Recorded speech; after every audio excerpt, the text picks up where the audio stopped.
देशों का कलेक्शन नहीं था, न ही किसी तरह के तंत्र मंत्र से आपके जीवन की प्रॉब्लम सॉल्व करने की गारंटी देने की बात कहता था। यहां पंडित जी सीधे सरल शब्दों में श्रीमद् भागवत गीता के श्लोकों का अर्थ और उन्हें किस तरह असल जिंदगी में उतारा जाए ये बताते थे। पढ़ने वाले उनसे आर्ग्यूमेंट भी करते थे कि यहां पर ऐसा क्यों कहा गया है, वैसा क्यों कहा गया है, या ये असल जिंदगी में पॉसिबल है ही नहीं, वगैरह वगैरह।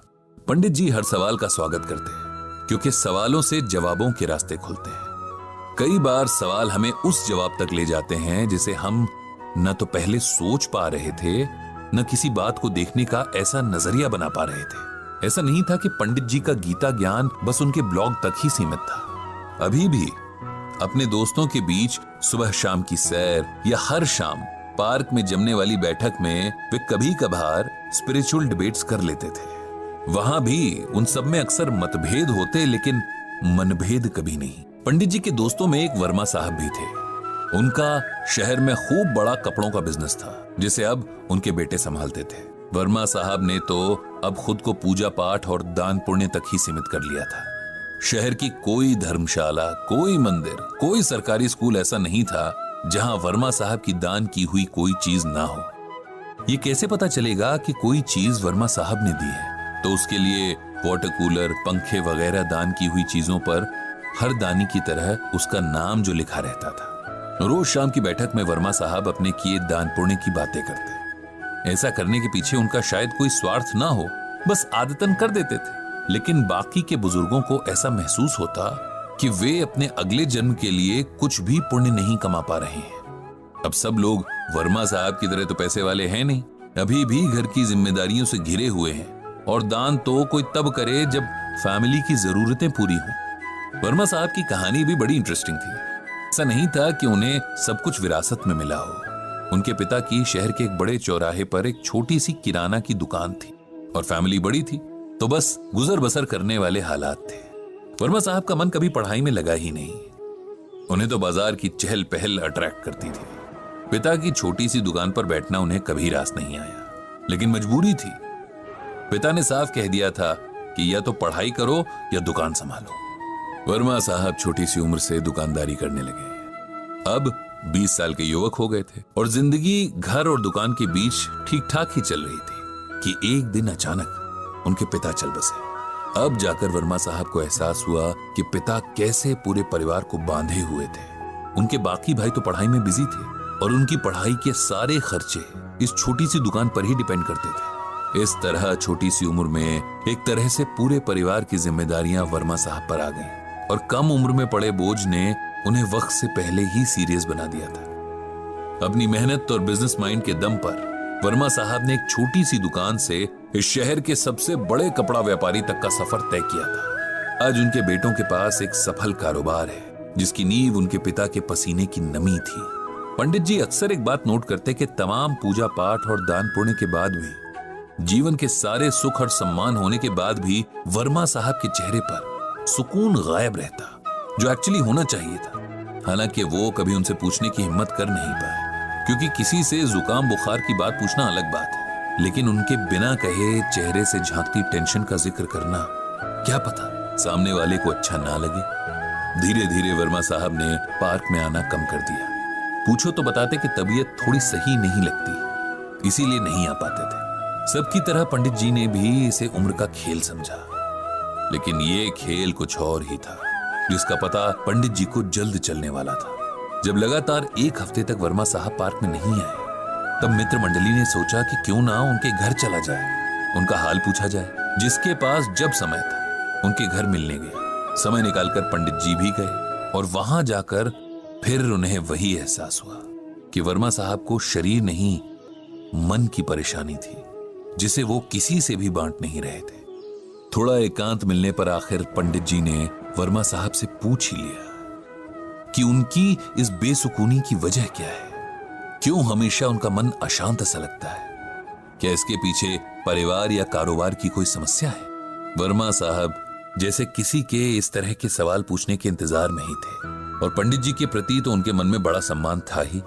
जानते थे कि पंडित जी बहुत सुलझे हुए इंसान हैं, सबके मन को समझने वाले और समझाने वाले भी हैं। यार पंडित, मेरा मन हमेशा अशांत रहता है। मैं कितना भी पूजा पाठ करूं, दान पुण्य करूं, लेकिन मुझे शांति नहीं मिलती। मुझे हर वक्त यही लगता है कि मुझसे कुछ कमी रह रही है। मेरी पूजा ईश्वर तक पहुंच नहीं रही है, मेरे दान मेरे अगले जन्मों के लिए पुण्य में नहीं बदल रहे हैं, और मैं सब कुछ करते हुए भी कुछ नहीं कर पा रहा हूं। पंडित जी ने एक लंबी सांस भरी और फिर गीता का ये श्लोक पढ़ा। विहाय कामान यह कर्वान पुमांश चरति निस्पृह निर्ममो निरहंकार स शांतिम अधिगच्छति। इस श्लोक में भगवान श्री कृष्ण ने अर्जुन से कहा है कि जो मनुष्य सभी इच्छाओं और कामनाओं को त्याग कर ममता रहित और अहंकार रहित होकर अपने कर्तव्यों का पालन करता है, उसे ही शांति प्राप्त होती है। अब सरल शब्दों में इसका मतलब सुनो। जब हम कोई भी काम करते हैं, चाहे वो अपना रोजमर्रा का काम हो या किसी की मदद करने जैसा काम, यदि हम किसी भी तरह के स्वार्थ या अहंकार से भर कर करते हैं, तब हमें किसी भी तरह से उस काम का सुकून नहीं मिल पाता। अब जैसे हम किसी की मदद करना चाहते हैं, देखा जाए तो ये बहुत अच्छा विचार है, लेकिन इसके साथ ही हम ये भी सोचते हैं कि भाई हमारी वाहवाही हो, इस मदद या दान के बदले हमें पुण्य मिले, हमारे पाप कटें। तब हम निस्वार्थ भावना से दान नहीं कर रहे। इसीलिए हो सकता है कि हमें पुण्य तो मिल जाए लेकिन शांति न मिले। ये रूल जीवन के हर काम पर लागू होता है। अपने बच्चों को भी अपना इन्वेस्टमेंट नहीं समझना चाहिए कि आज हम इन्हें अच्छे से पालेंगे तो कल ये हमारी केयर करेंगे। उनकी अच्छी अपब्रिंगिंग यानी परवरिश हमारी ड्यूटी है। हम दान करते हैं क्योंकि हम काबिल हैं, लेकिन उसके बदले ये उम्मीद रखना कि इसके बदले हमारा प्रचार होगा, घमंड की निशानी है। और ईश्वर उस हृदय में वास नहीं करते जहां घमंड हो।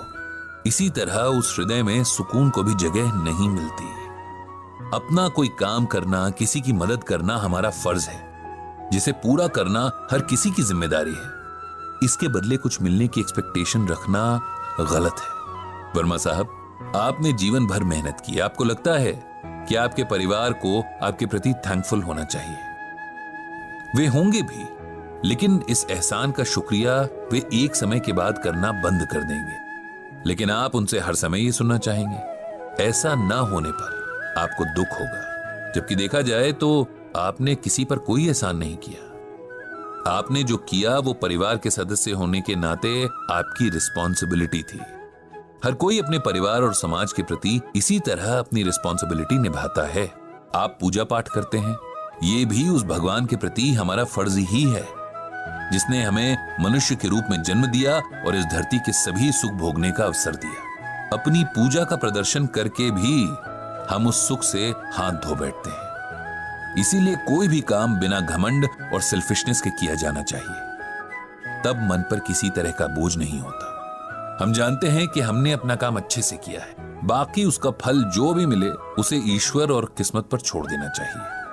वर्मा साहब को अब समझ में आ रहा था कि कहीं न कहीं उन्होंने आज तक जो भी किया उसमें उनका एक स्वार्थ जरूर रहा। लोगों द्वारा उनके एफर्ट्स को स्वीकारे जाने, उनका गुणगान किए जाने की इच्छा रही, और जब इसमें कहीं कोई कमी दिखी तो उनके मन का सुकून छिन गया। गीता के इस ज्ञान ने मेरी आंखें खोल दी हैं। मुझे समझ आ गया है कि शांति की राह बिना किसी अहंकार और स्वार्थ के किए काम में है। उनके चेहरे पर अब थोड़ा सुकून झलकने लगा था। देर आए दुरुस्त आए वाला सुकून। पंडित जी भी खुश थे कि आज गीता ज्ञान के कारण एक और मन को जीवन का सही रास्ता मिल गया। उन्होंने मन ही मन भगवान श्री कृष्ण और श्रीमद् भागवत गीता को प्रणाम किया और मुस्कुराते हुए अपने घर की ओर निकल पड़े।